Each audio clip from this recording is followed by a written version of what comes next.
First ever factory outlet Mukunda jewelleries KBHP Somajiguda Suchitra Hanamkonda Kothapet Chandanagar Khammam. నమస్తే రమ్మగారు. నమస్తే జయ. రమ్మగారు, మే 11వ తారీఖున మదర్స్ డే. అమ్మలకు ఒక రోజు ఏంటి అని అనొద్దు, నలుగురితో మనం కూడాను. నేను అలాగే అంటాను అనుకుంటాను కానీ మరి తప్పట్లేదు కదా. తప్పట్లేదు, అది ఏం అడగాలో కూడా నాకు తెలియట్లేదు. మదర్స్ డే అంతవరకే చెప్పగలుగుతున్నాను. ఆ రోజుని అంటే ఒక్కొక్కరు ఒక్కొక్కలాగా సెలబ్రేట్ చేస్తున్నారు రమ్మగారు.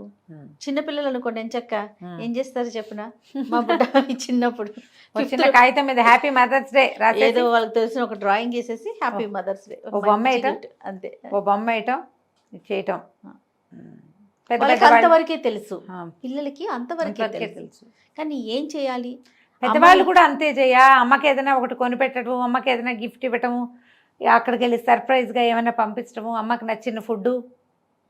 కాకపోతే ఎవరికి ప్రశ్న రాదు, మా అమ్మకి ఇదే చాలా, అసలు అమ్మకి ఏం కావాలి, అమ్మకి ఏం ఇవ్వాలి మనం అనే ఆలోచన రావట్లేదు. అది రాదు కదా రమ్మగారు. ఒక మదర్ ఏం కోరుకుంటుంది జయ జనరల్గా ఎవరైనా? ఇప్పుడు నువ్వు తల్లివి, నేను తల్లిని, నాకు 2 కొడుకులు ఉన్నాయి, నీకు ఒక కూతురుంది, అంతే కదా. ప్రతి తల్లికి ఏం కావాలని ఉంటుంది? అసలు పిల్లలు మంచిగా ప్రయోజకులయ్యి మంచి పేరు తెచ్చుకోవాలని ఒకటి ఉంటుంది.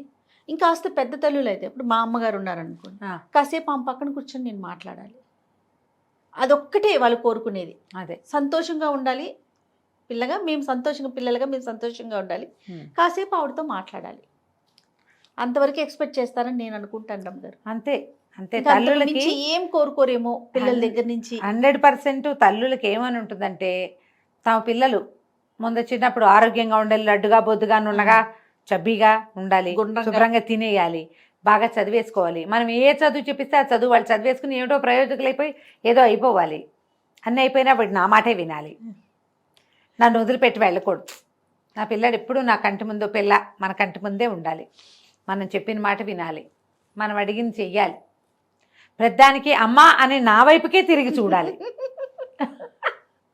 అమ్మ నువ్వేమంటావు, అమ్మ నువ్వు చెప్పు, అమ్మ నువ్వు ఎలా చెప్తే అలా, నీకేది ఇష్టం నాకు కూడా అదే ఇష్టం, నీకేం కావాలో చెప్ప చేస్తా. ఈ సెంటెన్స్లు అన్నీ ప్రతి తల్లికి కావాలి. వద్దా? మన ఇద్దరం కూడా ఉంటాం అందులో. అన్నిటికీ వాడు ఇండిపెండెంట్గా చేసేస్తే మావాడు చాలా ఇండిపెండెంట్ అని చెప్తూనే లోపల ఆ లోపల వాడు నా వైపు చూసి నాతో అవుననిపించుకోవాలని నాకు ఉంటుంది సహజంగా. అది బై డిఫాల్ట్ కదా రమ్మగారు. బై డిఫాల్టే, ఆటోమేటిక్గా అలా జరిగిపోతుంది అంతే. తల్లులకి సహజమైనది. వాడు ఇప్పుడు మావాడు ఏ టైంలో ఫోన్ చేసినా 1 గంటకి 2ంటికి వచ్చినావా, తలుపు తీస్తాను నేను, తిన్నావా అని అడుగుతుంది ఒక ప్రశ్న. నేను నిద్రలో ఉన్నానుకో, తినానమ్మా అని వాడే చెప్పేస్తాడు. అదా నా ప్రశ్న అదేనని వాడికి తెలుసు గ్యారంటీగా. అలాగే ప్రతి తల్లి ప్రశ్న, ప్రతి తల్లి కోరిక పిల్లలకి ఆటోమేటిక్గా బై డిఫాల్ట్ తెలిసిపోతుంది. కొంతవరకు జయ, కొన్నేళ్ల వరకు వాళ్ళ అమ్మకి ఏం కావాలో వాడికి తెలుసు. నేను అనుకుంటాను మనం జడ్జిమెంటల్గా ప్రవర్తిస్తాం ప్రతి విషయంలో. నేను కూడా ఇప్పుడు నేనైనా నువ్వైనా, నీకు ఒకతే పిల్ల కాబట్టి ఒకటి, మాకు 2 ఉన్నాయి కాబట్టి నేను ఒక రకం, వాడంతే, వాడు అలాగా వీడిలాగా, లేదా అది అలాగా ఇది ఇలాగా, పెద్ద అబ్బాయి అట్లా, చిన్న అబ్బాయి ఇట్లా, 3వ అబ్బాయి ఇట్లా, 4వ ఇట్లా, 16 మంది పిల్లలున్నా 16 మంది సంగతులు తల్లులకు తెలుస్తాయి. వీడింతేనమ్మా, ఇలాగే చేస్తాడు, మా పెద్దవాడు ఇలా కాదు, చిన్నపిల్లాడు ఇంతే వీడు అనగానే చిన్నవాడికి వాడు అంతే, కానీ వాడికి కష్టంగా ఉంటుంది. మా అమ్మ నన్ను ఇలా అనేస్తుంది, వాడు అంతేగా ఉంటాడు, కానీ అమ్మ తను అనకూడదు అనుకుంటాడు. వాడు అంతే, వాడు సెల్ఫిషే, వాడు సరిగ్గా బిహేవ్ చేయడు, వాడు అల్లరి చేస్తాడు, వాడు కోతి వేషాలు వేస్తాడు, వాడు సరిగ్గా ఉండడు, బ్యాడ్ బిహేవియర్. పెద్దవాడు బాధ్యతగా ఉంటాడు. వాడు అమ్మ మీద కోపం పెంచుకుంటాడు, పెద్దవాడి మీద కష్టం తోస్తుంది వాడికి. ఆ పెద్దన్నయ్య మొహం కూడా గిట్టదు. ఇది వరకు ఆ కాలం. ఇప్పుడు ఏముంది, 1, 2. ఈ 1, 2 కూడా అమ్మవాడిని బాగా చూసేస్తోందేమో, దీన్ని బాగా చూసేస్తోందేమో, దానికి ఎక్కువ పెట్టేస్తుందేమో, మా అమ్మకి చెల్లే ఇంపార్టెంట్, నేను కాదు, అవి తెలుస్తూ ఉంటాయి. అమ్మల మదర్స్ డేకి ఇచ్చే గిఫ్ట్ ఏంటంటే, అమ్మ పట్ల జడ్జిమెంటల్గా ఉండద్దు. అమ్మకు కావాల్సింది అదే, అంతేనా? అంతే. ఆమెకి ఇప్పుడు మన అన్నిటికీ కారణాలు ఉన్నట్టే, ఒక పిల్లాన్ని ఎక్కువ లాలించడానికి, ఒక పిల్లాన్ని ఎక్కువ కేకలేయడానికి తల్లికి తగిన కారణాలు ఉంటాయి. అకారణంగా అద్భుతమైన బిడ్డని తల్లి కేకలేదు. కేకలేయించుకునే గుణం ఉన్నవాడికి కేకలు పడతాయి, తిట్టించుకునే పరిస్థితులు ఉన్నప్పుడే వాడికి తిట్లు పడతాయి. నన్ను తిట్టింది వాడిని తిట్టలేదు అనిపిస్తుంది. వాడిని తిట్టకపోవడానికి అమ్మ జడ్జిమెంట్ ఏదో ఉంటుంది ఆవిడకి కారణం. ఓ పిల్లని బాగా చూడడానికి, ఓ పిల్లని సరిగా అంతంత మాత్రంగా ఎక్కువ పట్టించుకోపోవటానికి వీడు ఇండిపెండెంట్, అందుకని వీడు పట్టించుకోకర్లా, వాడు డిపెండెంట్ పిల్లవాడు, వాడు వేల్పించుకున్నాడు వాళ్ళు. ఓకే, వాడిని ఎక్కువ చూడాల్సి వస్తుంది అంతే కదా. బలహీనమైన బిడ్డని భగవంతుడు కూడా వదిలిపెట్టాడు, తల్లి ఎట్లా వదులుతుంది? అవును. మీరు అమ్మలకి ఇచ్చే పెద్ద గిఫ్ట్ ఏంటంటే ఆమె ప్రవర్తనని జడ్జి చేయొద్దు మీ విషయంలో. ఓకే, ఇది ఒక పాయింట్. ఇది ఒక ఏజ్ వరకు, ఒక ఏజ్ వరకు. కాస్త పెళ్ళై పెద్దవారు అయిపోయారు, అమ్మాయి అయినా అబ్బాయి అయినా, వాళ్ళకి కూడా పిల్లలు వచ్చేసారు, ఇలాగే ఉంటారు. అయినా కూడా మా కానీ- చిన్నప్పుడు మా అమ్మకి మా అక్క అంటే చాలా ఇష్టం అండి, మా చెల్లి అంటే చాలా ఇష్టం మా అమ్మకి, ఇలా చెప్పేవాళ్ళు. నువ్వు వినలేదా జయ? విన్నాను రమ్మగారు. మా అమ్మకి మా చెల్లి అంటే బాగా ఇష్టం, విన్నాను. చెల్లి దగ్గరే ఉంటుంది. ఆమెకు అక్కడ ఏదో కంఫర్ట్ ఉంది. నువ్వు అన్నిటికీ రుసరుసలాడతావు, తుమ్మతుమ్మలాడతావు, మీ చెల్లెలు మీ అమ్మని సహిస్తుంది, ఆమె కథ అక్కడ నడుస్తుంది, అందుకని ఆవిడ అక్కడ ఉంటుంది. నేను మాత్రం పిల్లని కదంటే పిల్లవే, నేను దగ్గర నీ గోల పడద్దు, ఆ తేడా ఉంటుంది కదా. ఖచ్చితంగా కదా, పెద్దయ్యాక కూడా ఇవే ఉంటాయి జయ. ఓకే, పెద్దయ్యాక కూడా ఉంటాయి. ఇప్పుడు తల్లుల్లో చెడ్డతనం లేకపోతే ఎక్కువ ఓవర్ జడ్జిమెంటలు, ఓవర్ టఫ్, ధూర్తమైన ప్రవర్తన సరిగ్గా లేకపోవటం, పిల్లలతో బాగా లేకపోవటం ఉండొచ్చు, కొంచెం ఉండవని మనం అనలేం. ఆదిశంకర్లు అమ్మవారు ఒక స్తోత్రంలో చెప్తారు, కుపుత్రో జాయేత క్వచిదపి కుమాత నా అంటారు. కుపుత్రో జాయేత క్వచిదపి కుమాత నభవతి అని. కుపుత్రో జాయేత అంటే చెడ్డ కొడుకులు పుట్టచ్చు, క్వచిదపి ఎక్కడ కూడా కుమాత ఉండదు, చెడ్డ తల్లి ఉండదు. కాలం మారింది, శంకరుల కాలం నాటికి ఇప్పటికీ కాలం మారింది. ఆయన అమ్మవారిని గురించి చెప్పారు. అమ్మవారు అందరికీ సమానంగా చూస్తుంది, అందరికీ సమానంగా ఇస్తుంది. ప్రకృతి మాత అనుకుందాం, మనకి ఇంతమంది జీవరాశులకి అన్ని రకాల శరీరాలు, ముక్కులు, కళ్ళు, చెవులు ఇచ్చింది. కొందరికి కళ్ళు ఇవ్వల, వాడికి ఇంకో ఎబిలిటీ డబల్ చేస్తుంది. కొందరికి కాళ్ళు ఇవ్వలేకపోయింది, ఇంకోటి ఏదో డబల్గా ఇస్తుంది. కొన్నిటికి కన్ను కాలు కూడా తీసేసుకుంటుంది, వాళ్ళకి ఇంకో రకం ఇస్తుంది. ఆ కన్ను కాలు తానే అయిన వాళ్ళని ఎవరినో వీళ్ళకి అటాచ్ చేస్తుంది. అట్లా చెప్తారు, ఎక్కడా చెడ్డ తల్లి ఉండదు అని. ఈ కాలంలో అక్కడక్కడ మనకి చెడ్డ తల్లులు, దుర్మార్గులైన తల్లులు, ఈ పిల్లల పట్ల ఏ రకమైన సున్నితత్వము లేని తల్లు రేర్గా ఉంటారు, కనపడతారు. కానీ అది సహజంగా జరగదు, అసలు అది పాయింటే కాదు, అది అది మనం డిస్కస్ చేసుకోవద్దు అనిపిస్తుంది నాకు. అదే ఇలాంటిది ఒకటి జరుగుతుంది, చూపించొద్దు అసలు, దాన్ని చూడొద్దు, అసలు చూడొద్దు. కానీ ఏమవుతుంది, ఈ పిల్లల్లో స్వార్థపరత్వాలు ఉండడానికి అవకాశం ఉంది ఎక్కువ. వీళ్ళు రకరకాల ప్రపంచాలు చూస్తారు, రకరకాలు నేర్చుకుంటారు, రకరకాలు తెలుసుకుంటారు. బాగా నిర్లక్ష్యం చేయటానికి వీలైంది తల్లే. ఎందుకంటే నువ్వు ఎంత నిర్లక్ష్యం చేసినా ఆమె నిన్ను వదిలిపెట్టదు. నువ్వు ఎలా ఉన్నా తల్లి వదలదు. దుర్మార్గుడైన వాడికి కూడా తల్లి వదిలిపెట్టదు. అంతే, ఎంతంతో చెడ్డ పనులు చేసిన వాళ్ళు, ఎన్నో రకాల రాక్షస కృత్యాలు చేసిన వాళ్ళని కూడా తల్లులు క్షమాభిక్షని అర్థిస్తున్నది కనపడుతుంది. వాళ్ళు ఎక్కువ లేరు. అదే రైట్, మీరు చెప్పింది 100% కరెక్ట్ అమ్మ. నాది ఇంకొక ప్రశ్న ఏంటంటే, ఉద్యోగాలు చేసుకుంటున్నాం, పెద్దవాళ్ళం అయిపోతున్నాం, మాకు పిల్లలు వచ్చేస్తున్నారు. అమ్మని ఈ వయసులో, అంటే ఆ వయసుకు వచ్చేసినాక, అప్పుడు కూడా అమ్మకి పిల్లల మీద అంతే ఉంటుంది కదా. పిల్లలు ఏం చేయాలి అంటే, ఏ విధంగా ఆవిడతో ఉండాలి, గడపాలి అనేది నా ప్రశ్న. ఆవిడ ఎలా తీసుకోవాలి, ఎలా చూసుకోవాలి, పోనీ మగ పిల్లలైనా ఆడపిల్లలైనా. తల్లిగానే తీసుకోవాలి, తల్లిగానే ఖచ్చితంగా. ఇప్పుడు ఏంటంటే ఇదివరకు ఇచ్చినంత సమయం ఇవ్వలేం, కాస్త అంటే అదే నేను ఆ అట్మోస్ట్ కేర్ ఇవ్వలేకపోవచ్చు. ఆమె మనకి ఇచ్చిన దాంట్లో 100వ వంతు కూడా మనం ఇవ్వలేం. ఎప్పుడు ఎవరైనా అంతే కదా. నేను మా అమ్మకైనా అంతే, రేపొద్దున మా పిల్లల్ని మాకైనా అంతే. అంతే మన ప్రపంచం పెరిగిపోతుంది. భర్త పిల్లలు వస్తారు ఆడపిల్లలకి, భార్య పిల్లలు, ఆఫీసులు, ఉద్యోగాలు, సమస్తం వ్యాపారాలు వస్తాయి మగపిల్లలకి. ఇప్పుడు ఆడపిల్లలు కూడా ఉద్యోగాలు, వ్యాపారాలు ఉన్నాయి కదా. ఇది వచ్చినా కూడా ఇప్పుడు అమ్మ చుట్టూతానే సెంట్రికల్గా మనం ఆమెను మధ్యలో పెట్టి చిన్నప్పుడు తిరిగినట్టుగా తిరగలేము. కానీ మన జీవితంలో ప్రైమ్ పార్ట్ అమ్మ, ముఖ్యమైన భాగం అమ్మ అనేది ఉండాలి మనకి. ఆమెకి ఇవ్వాల్సిన గౌరవము, మర్యాద, సమయము ఇచ్చి తీరాలి. గౌరవం, మర్యాద, అపేక్ష అన్నీ అమ్మగా అంత కావాలి మనకి. టైం ఇవ్వం.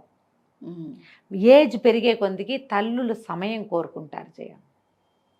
వాళ్ళ జీవితంలో లయన్ షేర్ మనకి ఇచ్చేస్తారు. అవును. మనం క్యాట్ షేర్ అయినా ఇవ్వద్దా? 100% ఇవ్వాలి కదా. 100%. కనీసం ఆ క్యాట్ షేర్ అయినా, చిన్న షేర్ అయినా తల్లికి ఇవ్వండి.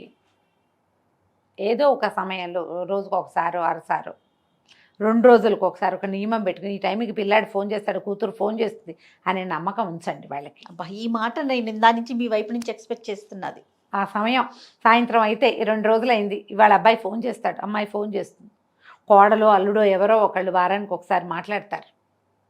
ఆదివారం మధ్యాహ్నం అయితే ఫోన్లు వస్తాయి, వాళ్ళు ఖాళీగా ఉంటారు. లేదా ఆదివారం పొద్దున్నే, శనివారం దాకా మీరు బిజీగా ఉంటారు, ఆదివారం పొద్దున్న అమ్మకి నాన్నకి ఓ ఫోన్ చేయండి, కాసేపు మాట్లాడండి. ఉన్నావా, తిన్నావా, పడుకున్నావా, ఎక్కడికైనా వెళ్ళావా, ఒంట్లో బాగుంటుందా, ఏమైనా డాక్టర్ అపాయింట్మెంట్ కావాలా, నువ్వు ఇక్కడికి వస్తావా, పోనీ మమ్మల్ని అక్కడికి రమ్మన్నావా.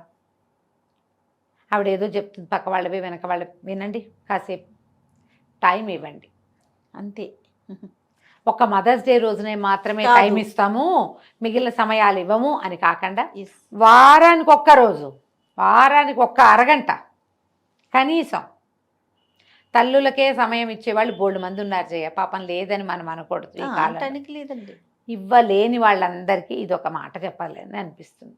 ఈ సమయం వాళ్ళకి ఇచ్చేది, మీరు ఇవ్వగలిగేది అంతే. మీరు వాళ్ళ పూర్తి జీవితాన్ని తీసుకున్నారు, అది గుర్తుపెట్టుకోవాలి మనం. మనమ్మ పూర్తి జీవితం, రక్త మాంసాలే కాదు, ఆవిడ జీవితంలో లయన్ షేర్ టైము తీసుకున్నాం మనం. ఎంత ఆవిడ కష్టపడపోతే, అంతా పడలేదు, మీ పిన్నో పెద్దమ్మో వాళ్ళ పిల్లల కోసం పడినంత పడలా, కానీ నీ పడగలిగినంత పడి. ఎవరి కష్టం వారిది వారిదే కదా, వారిదే కదా. కష్టం పిన్నిది, అమ్మ కష్టం అలా అంటారు. అమ్మది. మా పిన్ని పెద్దమ్మ అయితే దగ్గర కూర్చుని ఐఐటీలు చదివించారు, మా అమ్మ అంత చేయలేదు అంటారా రమ్మగారు? అబ్బో బోడు మంది ఉన్నారు. ఎవరికి వాళ్ళు గుండెలు మీరు చేసుకోండి అన్నామో లేదో మనకే తెలుస్తుంది, పక్క వాళ్ళకి తెలియక్కర్లా, మనకు తెలుసుగా. నేను సమాజాన్ని తక్కువ చూస్తున్నట్టున్నాను రమ్మగారు. చాలా తక్కువ నీకు చూస్తున్నా. తెలీదు, ఆ. నీకు తెలీదు, నేను చూస్తాను జయ, నాకు అవును. తెలుసు, నేను వింటాను. నాకు అమ్మ గురించి కూడా ఇట్లా మాట్లాడుతున్నారా అని అనిపిస్తోంది. అంటారు. ఉమ్. మా అమ్మ మాకు ఎక్కువ సమయం ఇవ్వలేదు, ఎంతసేపు వాళ్ళ చుట్టాల పక్కాలను చూసుకునేది, మమ్మల్ని బాగా దగ్గర. మా పిన్ని అయితే ఇలా చుట్టాలకి ఇంపార్టెన్స్ ఇవ్వాల, దగ్గర కూర్చోబెట్టుకుని చదివించడం వల్లే వాడు ఏమిటో అయ్యాడు, నేను అవ్వలేదు. ఆవిడ ఆ రకంగా టైం ఇచ్చింది, ఈవిడ ఈ రకంగా టైం ఇచ్చింది.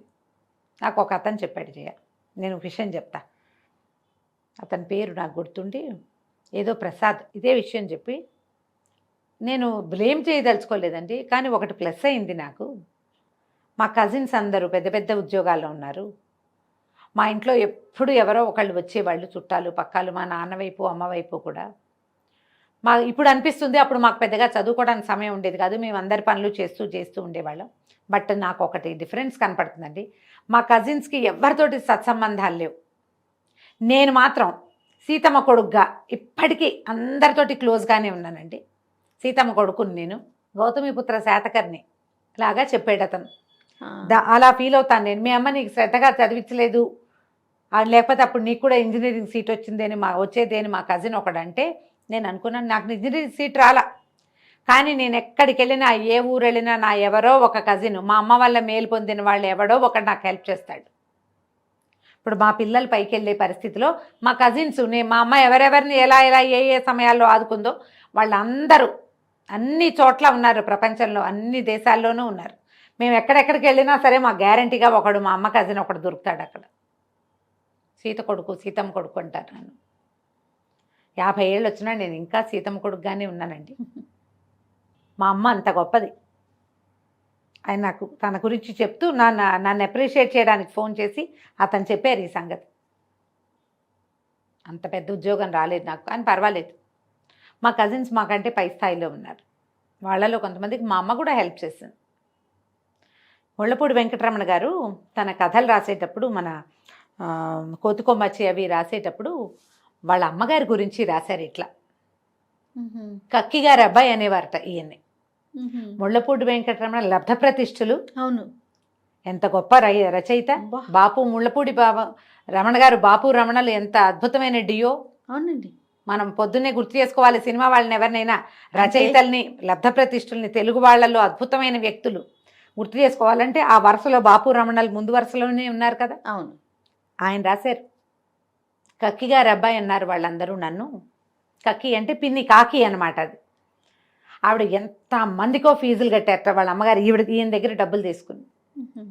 ఆవిడ చనిపోయినప్పుడు ఎంతమందో వచ్చారట ఆవిడ వల్ల సహాయం పొందిన వాళ్ళు. ఇంత ప్రతిష్ట చిన్నదైపోయింది మా అమ్మ ముందని రాశారు. అట్లాంటి తల్లులు ఎంతమందో, అవునండి, ఎంతోమంది. ఈ మధ్య మనం బుక్ లైబ్రరీ గురించి మాట్లాడామా, ఆ రోజు భరణి గారు కూడా ఉన్నారు మనతో పాటు. తల్లులు చదవాలి అని చెప్పాను నేను. నాకు నేను అప్పుడు 2 వాక్యాలు చెప్పలా, ఇప్పుడు అది చెప్తాను చూడదు. తల్లులు చదవాలంటే పూర్వం ఏ తల్లులు చదువుకున్న తల్లులు కాదు. ఇప్పుడు మీ అమ్మాయి ఏం చదువు ఉంటుంది జయ? 7th క్లాస్ చదువుతుండగా మ్యారేజ్ చేసి పెళ్లి చేసేశారు. మా అమ్మకు 1వ క్లాస్ కూడా లేదు, మా అమ్మకి స్కూల్ లేదు. అంత లబ్ధ ప్రతిష్ఠులైన తనికెళ్ళ భరణి గారు అమ్మగారు మాత్రం ఏం పెద్ద చదువులు చదువుకుంటారు ఆ కాలంలో. అవును కదా, ఏదో పెద్దవాళ్ళ శిక్షలు అవి చదువుకున్న కాలమే. వారు ఏమైనా చిన్న తరగతులు చదువుకున్నారేమో కానీ ఎంఏలు ఎఫ్ఏలు లేవు కదా ఆనాడు. అయినా పిల్లలందరూ అద్భుతమైన రైటర్లు గాను, ఎంత లబ్ధ ప్రతిష్ఠలు కాదు, చాలా గొప్ప పేరు తెచ్చుకున్న వాడు సంతానం కలిగి ఉన్నారు. ఇప్పుడు మా అమ్మాయినా అంతే. అవును, మా ఇంట్లో మేము అందరం చదువుకున్నాం. ఒక పిల్లకి చదువులేని పిల్ల లేదు మా ఇంట్లో. మేము 8 మంది ఆడపిల్లలు ఉంటే 8 మంది చదువుకున్నాం. ఒక పిల్ల కూడా చదువు రాంది, చదువు లేనిది, తెలివి తక్కువది లేదు మా ఇంట్లో. మా అమ్మకి ఏం లేదు చదువు. పిల్లల్ని చదువు వైపుకి తోసే గుణమైనా ఉండేది ఆ రోజుల్లో, వాళ్ళకి లేకపోయినా అట్లీస్ట్. ఇప్పుడు మనం చదువుకుంటున్న తల్లుడం కాబట్టి మన పిల్లల్ని ఇంకా చదివించాలంటే మనం ఇంకా కొంచెం బాగా ఆలోచించాలని చెప్పుకుంటాం. అవును, ఇప్పుడు మనం ఇలాంటి స్థాయిలో కొంతమంది మనుషుల్ని నుంచోబెట్టారు, నుంచున్నామంటే మనం ఎంత పరిగెత్తామో, మన కింద నిలబడి మనని తోసింది అమ్మే కాదు. 100% అండి. ఈ పైకి తోసిన అమ్మకి సమయం ఇవ్వలేమంటే ఇంకెలాగా మరి? ఓ పిల్లాడు ఐఐటీవో బీటెక్కో ఏమిటో టెక్ చేసాడు, వాడు ఇంతప్పటి నుంచి వాడికి ఎన్ని చేస్తే ఒక టెక్కుతాడమ్మా వాడు? ఎంత సమయం, ఎంత ఓపిక, ఎంత ఖర్చు. తల్లుల రక్త మాంసాలతో పాటు వాళ్ళ సమయం, వాళ్ళ జీవితం, వాళ్ళ కెరీర్, వాళ్ళు మొత్తం అరిగితేనే పిల్లాడు ఒకడు ఎక్కుతాడు పైకి. ఎంతో కొంత నలగాల్సిందే కదమ్మా. కొందరు పిల్లలకు సరిపోదు, పగళ్ళు నిద్రపోరు, రాత్రుళ్ళు నిద్రపోరు. 7-8 ఏళ్ల వయసు వచ్చేదాకా ప్రతిరోజు రాత్రి నిద్రలేచే వాళ్ళు ఉంటారు. తల్లికి నిద్రేది మరి మనం ఇవ్వద్దా సమయం? ఇవ్వాలి కదా, ఖచ్చితంగా ఇవ్వాలి కదా. ఇలా ఆలోచించండి. ఈ ఒక రోజున ఏదో గిఫ్ట్ ఇద్దాం, అమ్మకు ఒక చిన్నపిల్లలాగా 4వ క్లాస్ పిల్ల చేసినట్టు ఒక గ్రీటింగ్ కార్డు ఇచ్చి సరిపెట్టద్దండి దయచేసి. వాళ్ళకి మనకి తేడాను చూపించుకోవాలి. మనం పెద్దవాళ్ళమయ్యాం. మన జీవితంలో మన సమయం కొంతమందికి ఎవరికైనా ఇవ్వటం అంటే ఏమిటో అర్థమయ్యే వయసు వచ్చింది మనకి. సమయం ఇవ్వటం అంటే ఏమిటో తెలుసు కదా మనకి. ఆ సమయాన్ని అమ్మకి ఇవ్వండి. ఫస్ట్ ప్రయారిటీ మొదట ఇవ్వండి. వారంలో ఒక రోజు, నెలకు ఒక రోజు ఖచ్చితంగా కాసేపు వాళ్ళతో స్పెండ్ చేసి, వాళ్ళని ఎక్కడికైనా తీసుకెళ్ళి ఏ భోజనానికో తీసుకుపోయి, వాళ్ళకి ఏ ఇష్టం, గుడో గోపురమో ఓ తీర్థయాత్రో ఓ ప్లేసో, వాళ్ళ ఫ్రెండ్స్ ఇళ్ళో, వాళ్ళకి క్లోజ్ చుట్టాల ఇళ్ళో వాళ్ళని సంతోషపెట్టడం. సరే మన అమ్మ అలా సంతోషపడే అమ్మ కాదనుకోండి, ఆమెకి ఏం కావాలో అదైనా చేయండి. ఏం కావాలి నీకు అని అడిగి దానికి ట్రై చేయండి ఈ మదర్స్ డే రోజున. చాలా సంతోషం రామగారు. నమస్తే. నమస్తే చేయండి.